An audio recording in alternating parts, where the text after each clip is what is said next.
Elle faisait la lessive et le ménage chez les riches. Beaucoup pensaient qu'elle était née pour servir.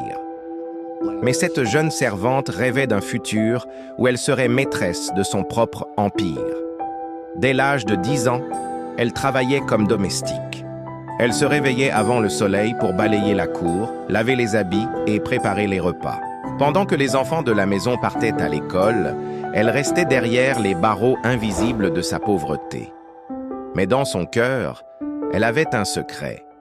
Chaque fois qu'elle passait devant une boutique au marché, elle se disait « Un jour, j'aurai la mienne ». Elle commença à mettre de côté les quelques pièces qu'on lui donnait en récompense. Avec le temps, elle réussit à acheter quelques biscuits et bonbons qu'elle revendait discrètement. Son petit commerce grandissait en silence. Un jour, une famille lui proposa de financer une formation en couture. Elle accepta et son talent éclata au grand jour.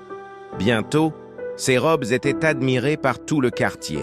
Mais au moment où elle s'apprêtait à ouvrir sa première boutique, une série d'échecs étranges commença. Ses tissus disparaissaient mystérieusement. Sa machine à coudre tombait en panne sans raison. Ses clients se détournaient d'elle à la dernière minute. Les anciens du village disaient qu'une vieille voisine, jalouse, avait enterré un morceau de tissu rouge noué avec des cordes noires devant sa maison. Un après-midi, un enfant jouant avec un chien déterra ce tissu et le jeta dans le feu.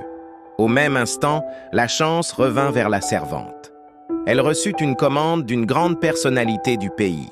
Aujourd'hui, l'ancienne domestique possède plusieurs boutiques et emploie des dizaines de personnes. Dieu a montré que même ceux qu'on croyait destinés à servir peuvent devenir des leaders.